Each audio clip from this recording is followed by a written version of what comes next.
Hello everyone, আসসালামু আলাইকুম। কি অবস্থা সবার? আশা করি সবাই ভালো আছেন। আমি একটু ভালো আছি, বেশি ভালো নাই। তো যাই হোক, আবারও ছোট্ট একটা ব্লগ শেয়ার করতে চলে আসলাম। অ্যান্ড আগের বারের ব্লগের মতো এই ব্লগে আমার কোনো ইন্ট্রো নেই, কারণ এখানে ব্লগ করার কোনো প্ল্যানই ছিল না, জাস্ট কিছু ভিডিওস ছিল।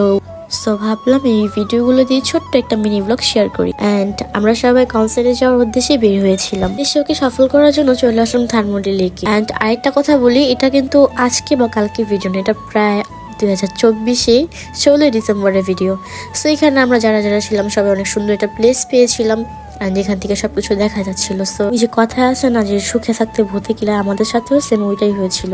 এর পাশে সংসদ ভবনে ওই দিন আরেকটি কনসার্ট হচ্ছিল, সেখানে আমাদের একটা ফ্রেন্ড যাওয়ার জন্য অনেক বায়না ধরে। অ্যান্ড আমরা এখান থেকে বিদায় নিয়ে সেখানে সুখে থাকতে ভূতে কিলা কথাটির প্রমাণ আবার আমরা করলাম, কারণ ওইখানে কত সুন্দর একটা প্লেসে ছিলাম। অ্যান্ড এখানে আমরা দাঁড়াবার জায়গা পাচ্ছিলাম না, তাও যেভাবে দাঁড়িয়েছিলাম আমাদের সাথে যে ভয়েস গুলা ছিল তারা আমাদের গাইড দিচ্ছিল।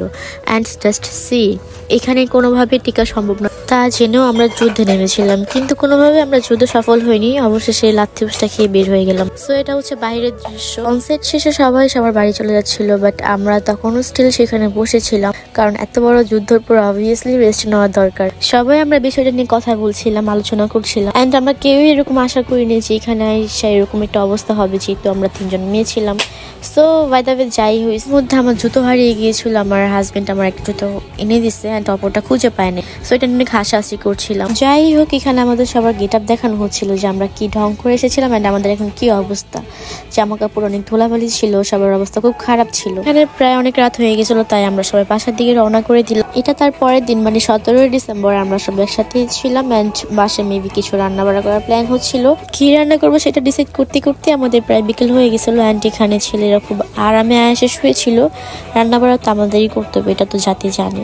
সো এখন আমাদের এখানে যে যে উপকরণগুলো আছে সেগুলো দেখি কয়জন বলতে পারে আমরা কি রান্না করবো। স্টার্ট করার পরেই দেখলাম সবাই আমাদের সাথে কাজ করছে, মানে আমাদের বয়েজ ফ্রেন্ড যারা ছিল সবাই। প্রায় শেষ, এটা হচ্ছে আমাদের কষ্টের ফল। খুবই টেস্টি হয়েছিল। অ্যান্ড আমরা সবাই সকাল থেকে না খেয়েছিলাম, জাস্ট নাস্তার উপরে ছিল। সেই কারণে ভেবে আরো মজা লাগছিল। আমার কাছে খাবার দাবারের মোমেন্টটা বেস্ট লাগছে, কারণ সব একসাথে বসে খাবার মজাটাই অন্যরকম। সো এই পর্যন্ত আজকে আমার মিনি ব্লগ ছিল। আল্লাহ হাফেজ, সবাই ভালো থাকবেন।